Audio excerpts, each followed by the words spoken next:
everyone. Today we are going to learn the principle of solar photovoltaic power generation, which includes two aspects, energy bands and the working principle of solar cells. The principle of solar photovoltaic power generation is to use the photovoltaic effect of semiconductors such as solar cells to effectively absorb solar radiation energy and directly convert it into electrical energy. To master this principle, we first need to understand the concept of energy bands. All electrons in a crystal have a certain amount of energy, and each electron has an energy level corresponding to it. A large number of electron energy levels in the crystal are distributed to form energy level bands, which are called energy bands. The energy level of the valence band is the lowest, and the energy level of the conduction band is the highest. At a temperature of absolute 0 degrees, the valence electrons of the vast majority of solid materials are filled in the valence band, which is non-conductive to the outside world.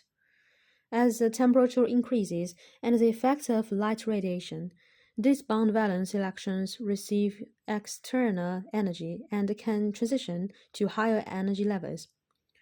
The energy level region in a conductive state is called the conduction band, and the area between the conduction band and the valence band is called the band gap.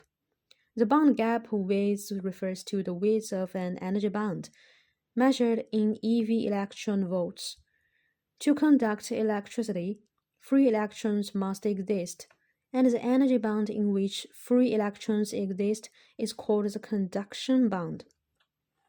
To conduct electricity, the bound electrons must obtain sufficient energy to become free electrons, and the minimum value of this energy to transition to the conduction band is the band gap width. For example, the band gap width of silicon is 1.12 eV.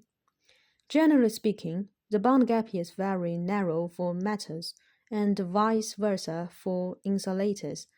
As shown in the diagram, Figure A shows the energy band of the insulator with a very wide band gap. At room temperature, the vast majority of valence electrons are bound in the valence band and do not conduct electricity. Only by obtaining energy higher than the band gap width can one transition to the conduction band and participate in conductivity.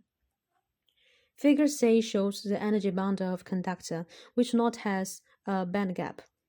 The valence band and conduction band are connected together, and the valence electrons can easily enter the conduction band and participate in conductivity as free electrons. At room temperature, almost all valence electrons in a conductor are in the conduction band. Figure B shows the energy band of a semiconductor, which has a relatively small band gap width. The valence electrons in the valence band can only transition to the conduction band and become free electrons by obtaining energy that exceeds the band gap width. The principle of solar cells, also known as the photovoltaic effect, refers to the phenomenon in which light causes a potential difference between a semiconductor or between different parts of a semiconductor and a metal combination. The working principle is as follows. Solar panels are composed of very small units called solar cells. The most common solar cells are made of silicon, which is a type of semiconductor. In solar cells, the crystalline silicon is sandwiched in a conductive layer, and each silicon atom is bound to its neighboring atoms through 4 covalent bonds which bind electrons without current flow. A silicon solar cell has 2 different layers of silicon, and the electrons in N-type silicon are the majority carriers. Most of the charge carriers in P-type silicon are holes. At the interface between these two types of silicon, electrons can cross the p-n junction, generating a positive charge on one side and a negative charge on the other. We can imagine light as a stream of particles emitted from the sun called photons. When one of the photons hits the solar cell with enough energy, it knocks out an electron from the covalent bond, leaving a hole, allowing the electron and hole to move freely. However, they can only move in one direction. The electrons are pulled towards the N region, and the hole is pulled towards the P region.